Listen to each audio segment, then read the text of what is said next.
guys, I'm home today with a sick daughter and wanted to let you know what we're doing in class today so you have a good idea of what I expect you to get done. I've asked the sub to let you know to watch this video and hopefully again you can follow the directions that I leave for you today. We're going to be focusing today on kind of continuing on with the idea of building our human capital and what it takes to build human capital, which makes us more employable. And we want to take a look 10 years down the road. So 10 years from now, when you guys are 26, 27, 28 years old, what would your ideal job be? I want you to think about that for just a second. Well, if you could pick any occupation, hey, this is what I really want to be when I grow up. I'm done with college, I'm out looking for a job, this is what I want to be doing. What job would that be? You know, is it going to be a doctor, a lawyer, a teacher, a mechanic, you know, whatever you think. Okay? So think about that for just a second. While you're doing that, go to classwork today, and under today's date there's a link called Resume Directions. So if you click on that link for Resume Directions, you should see a link to a document that looks like this. You're going to want to make a copy of this document for me. So don't type on my copy, make sure you make a copy. And the resume directions are pretty simple. Again, you're going to think about a job that you want 10 years from now. You're going to identify your ideal job. The way I want you to do that, or part of how I want you to research that ideal job, is by going to something we call the Occupational Outlook Handbook. And it's produced by the Bureau of Labor and Statistics, part of our U.S. government. And it does a good job of talking about what qualifications it takes to get your job, how much education you need, what the average salary is for your occupation. Attention, please. With the following teachers, please return your testing buckets to the counseling center at this time. It's very, very important. McIntosh, Adams, Bonham, Hennings, Devereaux, Kenny, Porter, and Jason Larson. Again, that's Devereaux, Adams, Bonham, McIntosh, Hennings, Kenny, Porter, and Jason Larson. Please return your testing buckets to the counseling center at this time. Thank you. Okay, sorry about that interruption. So we're talking about the Occupation Outlook Handbook. It's produced by the Bureau of Labor and Statistics. It tells you about what qualifications it takes to get your job, your education you need, the average salary that you would get if that job interests you. So I'd like you to click on the link to the BLS Government Handbook that I provided for you on this sheet of paper. So if you click on that link, you'll get a document or a website up that looks a little bit like this.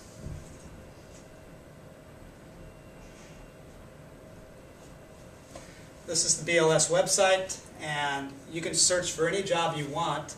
It's easiest to go under Occupational Finder, and they have occupational groups here, so if you know you want to do something with architecture or with building and grounds or with education, you can click on those, or you can just type in the name of the job and it'll take you to that.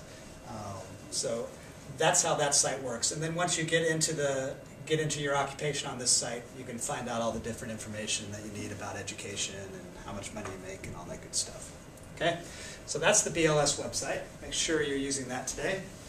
Let me go back to our directions.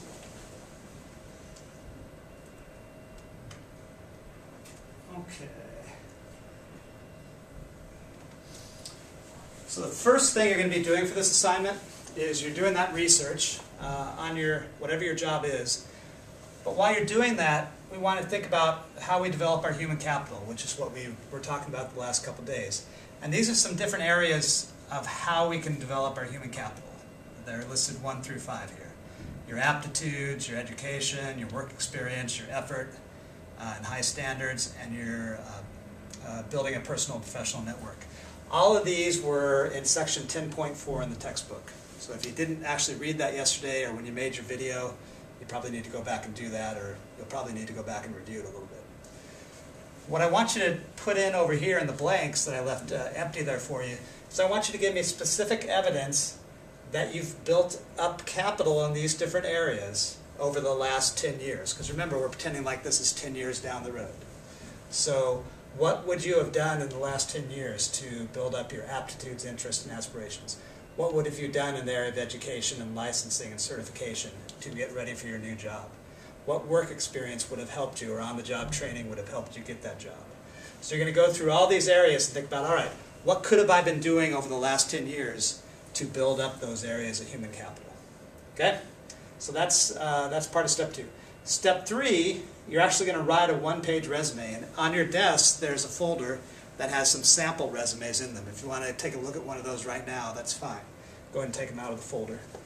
And you can see those are resumes, and resumes are something you give to a prospective employer to show them why they would want to hire you. Okay? Usually has your work experience on it, your other trainings you've been involved in. You can see those examples there to get some other ideas of what goes in a resume. Okay? I have some very specific things listed that I want you to put on your resume. So if you follow the directions down below, you need to tell me what your objective or goal is. That means you state the ideal job you're applying for and how your work would benefit the company, what education you have, what licensing and certification you have, what work experience and employment you have, and what skills and abilities you have. Now, none of you right now have developed the human capital you need to really apply for that ideal job. Okay? But remember, we're pretending this is 10 years down the road. So 10 years down the road, what kind of education would have you had? Would you have gotten a bachelor's degree at a college? Would you have gone to a training school of some sort to get a certification? What type of certifications would you have, or licenses would you have? What type of work experiences would have you had done in the meantime?